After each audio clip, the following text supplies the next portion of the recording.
Hi, my name is Eva Norton, and I am the mother of a wonderful, amazing, autistic child named Barrett Clark.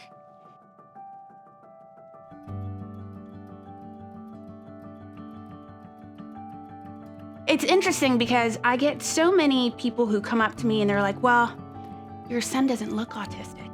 And I'm like, well, what does autism look like? Like, it's this giant spectrum, and you can never tell if someone's neurotypical or not neurotypical because of the way they look.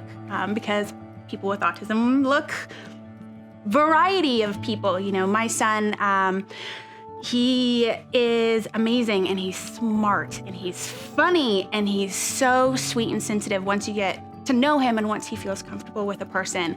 He will come up to you and he will, hug you and give you kisses and tell you that he loves you, and he's so kind to other people. Once he gets to know them really well, he's so empathetic and he loves. His heart is so big. He's a little more standoffish with adults he doesn't know, but adults that he does know, he notices things. Like, his daycare teacher will tell me, I came in today and I had a headache and I didn't feel good, and I was sitting there and Barrett came up to me and he patted me on the shoulder and he kissed me on the forehead and he said, "You okay?" And he's so empathetic. And if his brother is crying about something, like he fell down or something, he'll go over, he'll bring him one of his toys that he likes. So it's usually like an octopus or a dinosaur, and he'll give it to him and he'll kiss him on the head.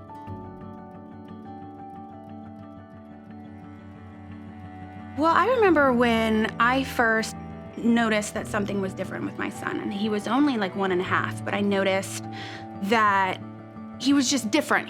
I never had another child before, so I just thought maybe he was, quirky. But my sister had a child around the same age, and the differences were just very extreme. My son wasn't very engaging, and he wouldn't make eye contact, and he didn't really want to have anything to do with me or anyone else. And it made me feel like, oh my God, I must be the worst mother. Why doesn't my child love me more? Like all these thoughts run in your head. And I brought these thoughts I had up to other members of my family. And a lot of what I got back was, oh, he's fine. He'll grow out of it. Oh, he's fine. Oh, he's fine. And then I had one or two very close members of my family, who were very real with me and were like, "No, Eva, something is definitely different. You should look into that."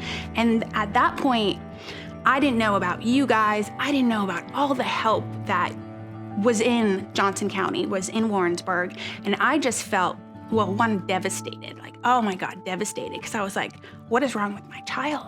Is this my fault? What happened? But then, I get verklempt even talking about it. But then, once I took that step, and once I was like, okay, something's wrong, but we can fix it, or we can make it better, or we can make it easier. I don't know how, but I will.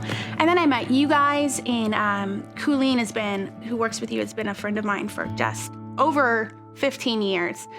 And I remember her sitting down and saying, "Eva, it will be okay.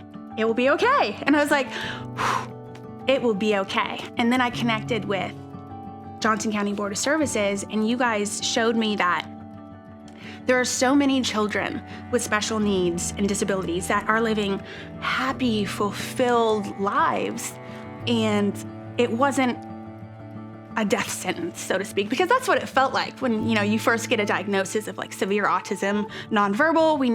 We don't know if your child will ever talk or engage with the world around you, and you're just like, oh my gosh, how do I bubble him into a bubble and keep him safe? But then I realized that there is hope and there is help, and that he is okay. He's just different.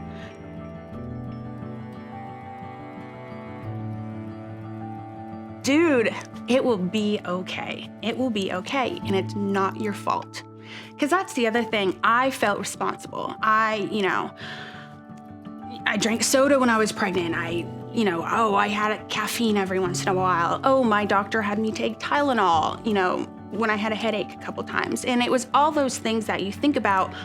Did I cause this? Is it genetic? Is it this or that? And then you just have to stop and be like, it's not your fault. It's not your fault. And then the other thing I will tell to a parent, because I felt very not embarrassed, but I didn't know how to communicate about, I have a child with special needs. I have a child with autism. I didn't know, saying that out loud to people felt scary, and it's not.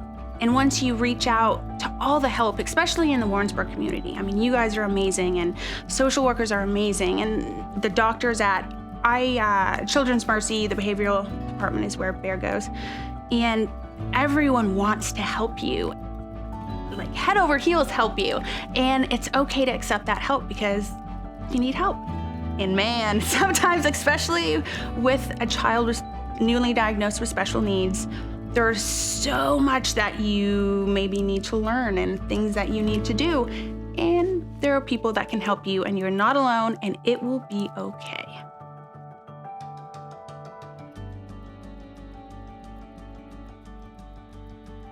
I really try to explain to people that he does have quirks, but all children have quirks. All children are a little different. And maybe his differentness isn't completely seen just when you see him from the outside. If you just see a picture of him, you wouldn't go, oh, that's an autistic child.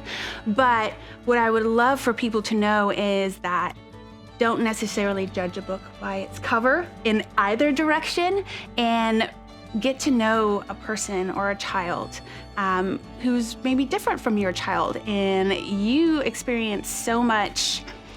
There's so much to learn.